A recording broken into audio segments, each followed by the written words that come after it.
Hello everyone, today we will solve some your problem. आज के इस वीडियो में हम आपकी प्रॉब्लम को सॉल्व करेंगे। सबसे पहला है क्लास 7th आर.एस. अग्रवाल का क्वेश्चन नंबर 7 का फर्स्ट पार्ट, जो कि एक्सरसाइज 2A से है ना। Class 7th R S. Agarwal math exercise 2A question number 7 का वन पार्ट, जो पेज नंबर 22 पर है। और ये क्वेश्चन पूछा है सौम्या चौरसिया ने। ओके, सौम्या चौरसिया, आप ये देखिए ढंग से। इसको मैं सिंप्लीफाई करना है।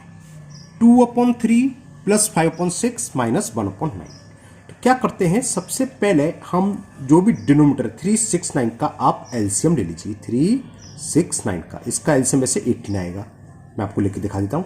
2 से डिवाइड करते हैं, 2 3 या 6, जो नहीं जाता उसको ऐसे उतार लेते हैं। अब 3 से डिवाइड जाएगा, 3 1 जा 3 1 जा 3, फिर 3 से 1 1 1, तो 3 3 या 9, 2 या 18। तो जो भी एलसीएम आया उसको हमने यहां लिख लिया। ओके सौम्या, ठीक है। अब 3 का डिवाइड 18 में दो, कितने टाइम्स आएगा? 3 का डिवाइड हमने 18 में दिया, 3 6 या 18, 6 टाइम्स गया। जो भी क्वेश्चन आता है उसका मल्टीपल करते हैं 2 में। तो 2 में हमने मल्टीपल कर दिया 6 का। क्यों? क्योंकि 3 का डिवाइड 18 में 6 टाइम्स गया। सिमिलरली 6 का डिवाइड 18 में करो, कितने टाइम्स गया? 6 3 जा। अब 3 का मल्टीपल होगा 6 के ऊपर जो भी लिखा है न्यूमरेटर में 5 में, तो इसमें हो गया 3 का, ये 1 लिखा हुआ है यहाँ। और 9 का डिवाइड 18 में 2 टाइम्स, 2 का मल्टीपल करेंगे 1 में। ओके, तो ये कितना हो गया? 6 2 जा 12, 5 3 जा 15 - 2 और अपॉन में 18 ये है। तो पहले प्लस कर लेते हैं हम। 15 + 12 होते हैं 27 - 2 अपॉन 18। ओके, 27 में से जब आप 2 सब्ट्रैक्ट करेंगे तो कितना आएगा? 25 अपॉन 18। या तो आप इसे ऐसे छोड़ दो, लेकिन ये इम्प्रॉपर है तो कायदे से इसको मैं मिक्स में लिखना चाहिए। मिक्स हम कैसे करते हैं? 18 का डिवाइड आप 25 में दीजिए। 18 1 जा 18, रिमाइंडर कितना है? 7। तो जो क्वोशंट होता है वो होल नंबर में आता है, तो 1 एंड जो रिमाइंडर होता है वो न्यूमरेटर में, और जिससे हम डिवाइड कर रहे हैं डिवाइडर तो अपॉन में रहता ही है। तो इसका आंसर हो गया 1 and 7 अपॉन 18। मैं इसको थोड़ा छोटा करके पूरा दिखा देता हूँ। ओके सौम्या चौरसिया, मुझे उम्मीद है आपको अपनी ये प्रॉब्लम अब समझ में आ गई होगी। मैंने पूरा डिटेल में कर दिया है। अब नेक्स्ट क्वेश्चन है इसी एक्सरसाइज का question number 11, exercise 2A class 7th R S. Agarwal math, page number वही है। क्वेश्चन नंबर 11 ये पूछा है मित्तल वासुलक्ष्मी ने। तो वासुलक्ष्मी जी, आप देखिए अपना क्वेश्चन। उनको समझ में तो आ गया। उन्होंने ये पूछा क्या इसको x मानकर भी कर सकते हैं। तो हो सकता है मैंने वीडियो में डायरेक्ट करा होगा, है ना। तो इस क्वेश्चन को मैं x मानकर कर देता हूं। क्वेश्चन ये है, what should be added to 7 whole 3/5 to get 18। मतलब क्या है क्वेश्चन का, कि इसमें 7 and 3/5 में क्या ऐड करें कि वो इक्वल किसको हो जाए? 18। x मानकर पूछा है तो x मानकर कर देते हैं। हमने लिख दिया let b should added x, या सिंपल सी लैंग्वेज लिखने तो रिक्वायर्ड नंबर लिखते हैं। लेट रिक्वायर्ड नंबर जो हमें चाहिए, let required number be x। Okay Vasulakshmi, आप ध्यान से देखना ना। तो अकॉर्डिंग टू क्वेश्चन क्या करा, इसमें हमने मान लिया x ऐड कर रहे हैं। तो x ऐड करो तो क्या हो जाएगा? 7 होल 3/5 प्लस x। तो ये किसके इक्वल हो जाता है? वी गेट का मतलब ये किसके इक्वल हो गया? तो इक्वल हो गया 18। ओके, अब इसको सॉल्व कर लो। 5 × 7, 5 7 जा। चलो सी में डिटेल में कर देता हूं, बाई चांस ना आता हो। 5 × 7 कैसे करते हैं? 5 का मल्टीपल 7 में प्लस न्यूमरेटर जो भी है, अपॉन में जो भी है वो रहेगी, प्लस x इज इक्वल 18। तो 5 7 जा 35, 35 + 3 38। तो ये हो गया 38/5 plus x is equal to 18। हमें किसकी वैल्यू फाइंड करनी है? x फाइंड करना है। तो x के अलावा जो भी है सारा कांस्टेंट हम ट्रांसफर करेंगे राइट हैंड साइड में। तो 13/5 को हम राइट हैंड साइड में ले जाएंगे। किसी भी नंबर को, वेरिएबल को अगर हम ट्रांसफर करें अपोजिट साइड्स तो क्या होता है? साइन चेंज हो जाता है। ये प्लस है तो हो जाएगा -38/5। 18 का मतलब 18/1, ये तो आप जानते हैं। 1/5, ये 5 है ना। 1/5 का एलसीएम 5, 1 का डिवाइड 5 में, 5 टाइम्स आएगा 5 इंटू 18, 18 5 जो होते हैं 90, माइनस 5 का डिवाइड 5 में 1 टाइम्स, 1 का 38 में मल्टीपल करेंगे 38, तो ये आंसर आ गया बस। x इक्वल टू क्या आ गया, 10 में से हमने 8 सेपरेट करा तो 2 बोरो ले लिया तो 8 रह गया, 8 में से 3 गया 5, 52 अपॉन 10। हाँ, इसको हम मिक्स फ्रैक्शन में लिख सकते हैं, 5 10 जा 50 रिमाइंडर 2, तो क्या हो गया 10 होल 2 अपॉन 5। तो हमें क्या ऐड करना होगा, ये ऐड करना होगा, तो रिक्वायर्ड नंबर कितना हो गया 10 होल 2 अपॉन 5। तो बस यहाँ लिख दिया रिक्वायर्ड नंबर इज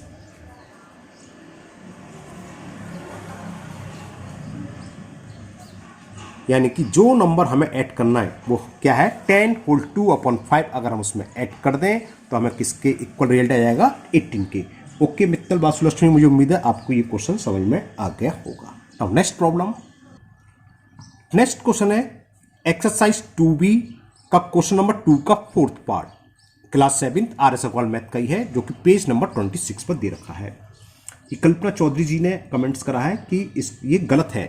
अब वो गलत है मैं समझ नहीं पाया, हो सकता है या मैंने उस वीडियो में गलत करा हो, कुछ कैलकुलेशन मिस्टेक हो, तो मैं इसको सॉल्व कर देता हूँ पूरा, है ना, जो भी है आ जाएगा। हो सकता है मैंने गलत करा हो ये कहना चाह रही हो, या आंसर गलत है, मैंने अभी वीडियो देखी नहीं है अपनी, दोबारा देखूंगा जब पता चलेगा क्या कहना चाह रहे थे, तो मैं इसको सॉल्व कर देता हूँ ना। ओके कल्पना चौधरी आप ध्यान से देखिए, क्वेश्चन ये है 1 and 4 upon 7 into 1 and 13 upon 22 into 1 and 1 upon 15, सीधा मल्टीपल करना है।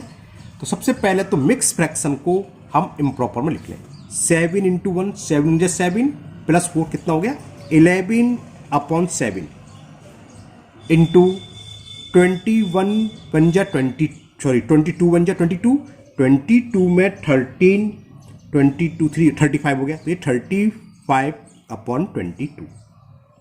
ओके कल्पना ध्यान से देखना, 15 बन जा 15 और 1 16 अपॉन 15, तीनों इंटू है तो न्यूमिनेटर से अगर डिनोमिनेटर कैंसिल हो रहा तो कैंसिल कर सकते हैं ना, कर रहे हैं। देखो 7 से 7 कैंसिल हो गया, 7 बन जा, और 7 से ये हो गया 5 बार, 7 5 35, क्लियर। 5 से 15 हो रहा है, पहले सी कर दें, 5 बन जा 5 3 जा, यहाँ तक क्लियर। अब 11 से 22 हो जाएगा, 11 बन जा 11 और 11 2 जा 22, यहाँ तक क्लियर। ऊपर क्या बच्चा, केवल 16 बच्चा, नीचे 1 2 3, तो 2 1 जा 2 8 जा, तो हमारे पास क्या आया, न्यूमिनेटर में 8 है अपॉन में 3। इसको मिक्स फ्रैक्शन में तो आप जानते हैं, एक बार दिखा देता हूं मैं, 3 2 जा 6, तो आंसर आ गया 2 होल 2/3। बस ये छोटा सा क्वेश्चन है, ये आंसर हो गया। ओके कल्पना, मुझे उम्मीद है कल्पना चौधरी जी आपको ये समझ में आ गया होगा, है ना। आपका कमेंट्स में था कि ये क्वेश्चन गलत है, अब हो सकता है कि मैंने गलत करा, आप ये कह रहे हो कैलकुलेशन मिस्टेक कर दूँ, मैं चेक कर लूँगा, तो मैंने समझ में नहीं आया तो मैंने इसको आपको लिए दोबारा सॉल्व कर लिया। अगर आंसर तो शायद यही है, तो आंसर का यही होगा, है ना, क्लियर। बाकी नेक्स्ट क्वेश्चन, नेक्स्ट प्रॉब्लम लेते हैं। Next question number 2, exercise 5A, topic आपका एक्सपोनेंट, ये भी क्लास 7th का ही है, RS अग्रवाल मैथ, जो कि पेज नंबर 91 पर दे रखा है। क्वेश्चन 2 है, express each of the following in power notation, there are 4 part. और ये क्वेश्चन पूछा है कंचन मेहता ने, तो कंचन जी आप ध्यान से समझिए इसको, पावर नोटेशन में हमें करना है। उन्होंने लिखा ये समझ में नहीं आया, तो प्रॉब्लम आपको समझ में आया तो हम किस लिए हैं, ना, आप कमेंट बॉक्स में कमेंट करिए, जो भी किसी क्वेश्चन में प्रॉब्लम है आप कमेंट में करिए, मैं उसको सॉल्व करूंगा, दोबारा कोशिश करूंगा समझाने की कि आपको समझ में आ जाए। देखिए फर्स्ट पार्ट करते हैं, 25 अपॉन 36, 25 के प्राइम फैक्टर कर लें, 25 तो ईजिली हो जाएंगे, तो मैं ऐसे ही कर ले रहा हूँ ऑलरेडी ना, 5 इंटू 5 25 होता है। सेम 36 क्या होता है, 6 इंटू 6, हाँ हो सकता है आपने प्राइम फैक्टर करे तो आप ऐसे लिख सकते हैं 2 into 2 into 3 into 3, okay no problem, बिल्कुल लिख सकते हैं। 2 2 जा 4, 3 जा 12, 3 जा 36, तो इसको इसी रोटेशन में लिख लो। हमने लिखा 5 इंटू 5 अपॉन 36 को लिख लिया 2 into 2 into 3 into 3। Power notation का मतलब पावर की फॉर्म में लिखना है, 5 का मल्टीपल जितनी टाइम्स हो रहा हो, कितनी टाइम्स हो रहा है 2 टाइम्स, तो उसको लिखते हैं 5 रेज टू द पावर 2, क्या पढ़ते हैं, रेज टू द पावर 2 या 5 raise to the power 2। Upon में 2 इंटू 2 2 टाइम्स हो रहा है तो 2 की power 2 into three two times आया है, तो 3 raise to the power 2। Okay, हमने आपको एक फॉर्मूला बताया था कि a की पावर n अपॉन b की पावर n हो तो हम लिख सकते हैं a अपॉन b की पावर n। इसका मतलब ये नहीं कि a की टर्म हो, आप कितनी भी हो सकते हैं, a इंटू ए की पावर n हो, सपोज करो b की पावर n हो, c की पावर n हो, इंटू d की पावर n हो, तो हम लिख सकते हैं a into b upon c upon d की पावर n। तो ये यहाँ है, देखो 5 की पावर भी 2 है, 2 की पावर 2 है और 3 की पावर भी 2 है, तो इसे हम क्या लिख सकते हैं, 5 अपॉन 2 इंटू 3 होल पावर 2। या लो आइडेंटिटी लगा दी हमने। ओके, तो बस हो गया क्वेश्चन।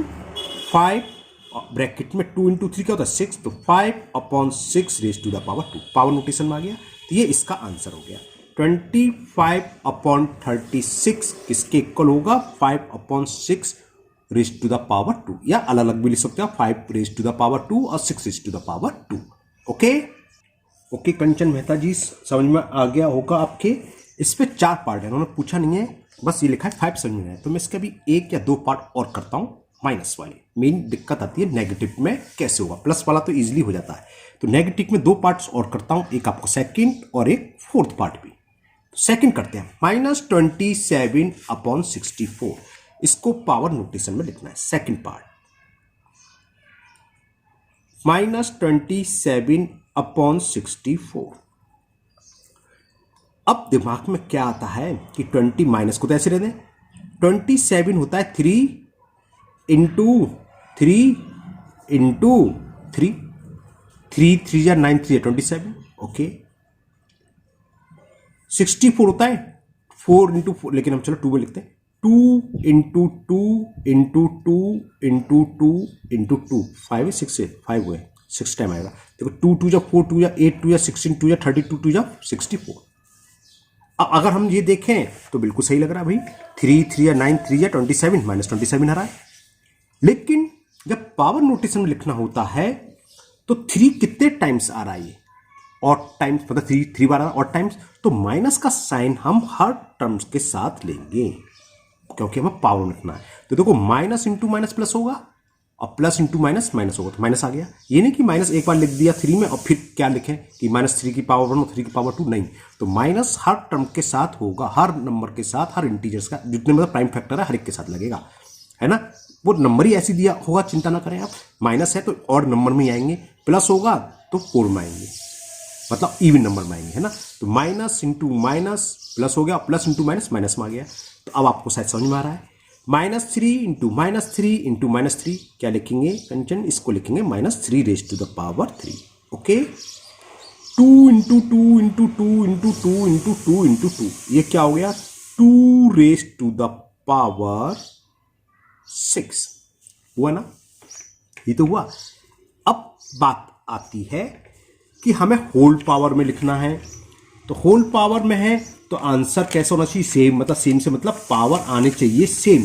तो हम इसको क्या कुछ और भी कर सकते हैं, हमने एक फॉर्मूला बताया था, पावर की पावर होती है तो आपस में मल्टीपल हो जाता है, ये तो आप जानते हो।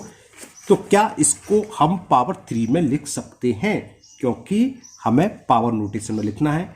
और पावर नोटेशन में क्या, जैसे ऊपर लिखा था कि 5 अपॉन 6 की पावर 2 की सेम पावर आ जाए, तो उसको हम क्या कर सकते हैं, देखो पावर 3 कब आएगी, जब 3 पेयर बने। देखो ये 2 3, अगर हम ये देखें 2 इंटू 2 4 हो गया, तो 4 इंटू 4 इंटू 4 पावर 3 हो गई। या इसको हम ऐसे भी लिख सकते हैं, -3 की पावर 3, इसे लिख सकते हैं 2 की पावर 2 और इसकी पावर 3, क्योंकि 3 2 या 6 होते ना। तो ये क्या हो गया -3 की पावर 3 और 2 की पावर 2 क्या होता है 4 की पावर 3।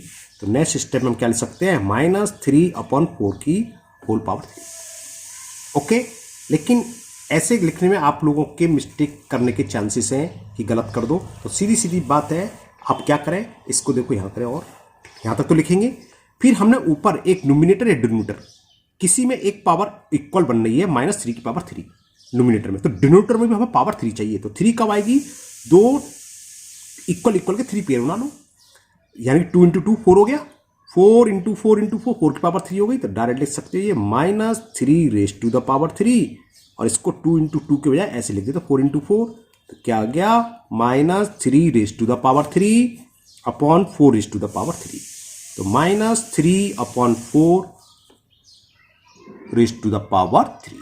तो ये इसका हो गया पावर नोटेशन। अब इसका मैं एक और लास्ट पार्ट करूंगा, -1/128। तो 128 के पहले हम फैक्टर करें, 2 7 टाइम्स आएगा, दिखा देता हूँ। 2 6 जा 12, 2 4 जा, 2 से ये 32 टाइम्स कैंसिल, 2 से फिर डिवाइड करा 16 टाइम्स, 2 से फिर ये 8 टाइम्स, 2 से ये फिर 4 टाइम्स, 2 से 2 टाइम्स, 2 से 1। तो देखो कितना हुआ, 1 2 3 4 5 6 7। तो ये इक्वल, चलो मैं दोबारा से लिख रहा हूँ, -1/128 इक्वल टू, अपॉन में तो हो गया 2 into 2 into 2 into 2 into 2 into 2, 1 2 3 4 5 6 into 7 अगर लिखना चाहते हैं तो। अब -1 क्या है, -1। अब -1 को कितने टाइम्स लिखें, तो नीचे 2 कितने टाइम्स आया है, 7 टाइम्स। तो -1 को अगर हम 7 टाइम्स मल्टीपल करेंगे तो -1 ही आएगा। तो इसका मतलब ये क्या है, ये तो मैं आपको समझाने लग रहा हूँ, डायरेक्ट लिख सकते हो। नीचे 2 की पावर 7 है तो ये -1 की पावर 7 हो जाएगा। और देखो पावर हमने बताया था ऑड नंबर होता है तो हमेशा माइनस में आंसर आता है। 7 हो गए, नहीं हो गए, 1 2 3 4 5 6 7 हो गए ना। तो ये किसके इक्वल होगा, -1/2, और इन सब की पावर क्या हो गई, 7। ओके, तो कंचन मेहता, हाँ कंचन मेहता, ये मुझे उम्मीद है आपको ये क्वेश्चन समझ में आ गया होगा। एक क्वेश्चन और प्रॉब्लम है आपकी, क्वेश्चन नंबर 6। इसी एक्सरसाइज का क्वेश्चन नंबर 6 भी कंचन मेहता जी ने पूछा है। चलिए क्वेश्चन नंबर 6 भी करते हैं। क्वेश्चन नंबर 6 तो इजी है, कर देते हैं। क्वेश्चन 6 है, find the value of each. First part 8 raise to the power 0। इसमें हमें कुछ नहीं करना, सीधा लिख देना 1। एक फॉर्मूला होता है, a raise to the power 0 की वैल्यू होती है 1। कोई भी इंटीजर्स हो उसकी होल पावर, मतलब जब पावर 0 हो तो वो इक्वल होता है 1 के। इसके 2-3 पार्ट है, मैं सभी कर देता हूं क्योंकि इजी है। या हो सकता है आपने कुछ और क्वेश्चन पूछा हो, एक्सरसाइज गलत टाइप कर दी हो। अगर ये क्वेश्चन है तो ये मैंने कर दिया है ना। सेकंड है सेम इसी तरह, -3 रेज टू द पावर 0। तो इसकी वैल्यू भी 1 होगी, क्यों, because we know that a raise to the power 0 is equal 1। कौन सा पार्ट ये नहीं लिखा, 4 पार्ट हैं, छोटे छोटे हैं तो मैं चारों कर दे रहा हूं। थर्ड पार्ट है 4 raise to the power 0, 5 raise to the power 0। तो 4 रेज टू द पावर 0 क्या हो गया, 1, plus 5 raise to the power 0 1, और 1 + 1 2 आंसर आ गया इसका। Now last part, fourth part. इसी का फोर्थ पार्ट ये है, 6 raise to the power 0 into 7 raise to the power 0। 6 raise to the power 0 की value 1 into 7 raise to the power 0 1, और 1 इंटू 1 1, तो आंसर इज 1। तो ये थे कंचन मेहता जी की प्रॉब्लम। ओके कंचन जी, मुझे उम्मीद है आपको ये समझ में आ गई होगी। Now next problem. Next problem है question number 15, exercise 9th B। ये क्लास 8th का है ना, class 8th RS Agarwal math, page number दे रखा है 124 पर। टॉपिक है परसेंटेज, और ये मल्टीपल चॉइस क्वेश्चन है। क्वेश्चन ये है, a number exceed 20% of itself by 40, the number is. Question क्या है, हमें नंबर फाइंड करना है। हमने मान लिया लेट, हाँ ये क्वेश्चन पूछा है छुट्टन कुमार ने, तो छुट्टन जी ध्यान से देखिए, लेट नंबर बी एक्स, अगर सुनना, a number exceed 20% of itself by 40। मतलब 40 में अगर हम 20% इस नंबर का ऐड कर दें, यानी कि 40 में 20% बढ़ा दें नंबर का, तो 40 + 20% ऑफ एक्स, ये किसके इक्वल होता है, नंबर के। क्वेश्चन ये है, a number exceed 20% of itself, 20% of itself का मतलब 20% ऑफ एक्स, 20% ऑफ एक्स, ठीक है ना, किसमें, बाय 40। तो ये नंबर इटसेल्फ है ये। तो चलिए करते हैं, तो क्या होगा ये, 40 + 20% ऑफ एक्स क्या होता है, 20 into x upon 100 is equal x. क्या हुआ ये, 21 जा 25 जा, तो 40 + x upon 5 is equal x. Plus के x अपॉन 5 को हम राइट हैंड साइड में ले जाएंगे तो माइनस का हो जाएगा, तो 40 is equal x minus x upon 5। 5 LCM, तो 5 का x में मल्टीप्लाई होगा तो 5x माइनस x, तो 40 इज इक्वल टू 5x में से x सब्ट्रैक्ट करेंगे 4x अपॉन 5 क्रॉस मल्टीपल करके x निकाल लें तो 40 इंटू 5/4 इज इक्वल x। 4 से ये 10 टाइम्स कैंसिल, 10 5 जा 50, तो x आ गया 50। तो नंबर कितना हो गया, ये आंसर हो गया, नंबर इज 50, जो कि हमें ऑप्शन ए में दे रखा है। तो option A is the correct option. तो छुट्टन जी, मुझे उम्मीद है आपको ये समझ में आ गया होगा। ये आपका था क्लास 8th का question number 15 exercise 9th B, जो कि पेज नंबर 124 RS अकॉल मैथ का ही है। ये आपका क्वेश्चन था पूरा। मैं थोड़ा सा और जूम आउट कर दूं जिससे कि आपको पूरा दिख जाए। ओके, तो ठीक है, इसी तरह आप अपनी प्रॉब्लम मुझे कमेंट बॉक्स में कमेंट करते रहिए। मैं उसको सेम डे या दूसरे दिन सॉल्व करने की पूरी कोशिश करूंगा। अगर आप लोग पहली बार चैनल पर आए हैं तो चैनल को सब्सक्राइब करना ना भूलें, साथ ही साथ बेल आइकन को जरूर प्रेस कर लें, जिससे आगे जो भी वीडियो अपलोड होगी उसका नोटिफिकेशन आपको मिल जाएगा और कोई भी वीडियो आपकी मिस नहीं होगी। इस चैनल के बारे में अपने दोस्तों को बताएं, जिससे कि वो भी इसका फायदा उठा सकें। आपको मेरे चैनल पर ICSE और CBSE दोनों बोर्ड की मैथ 6 से लेकर 10 तक की पूरी मिलेगी। तो आपको किसी आपके दोस्त अगर ICSE बोर्ड में, तो आप उनको इस चैनल के बारे में बता सकते हैं। फिर मिलते हैं नेक्स्ट वीडियो में। Thank you, have a nice day.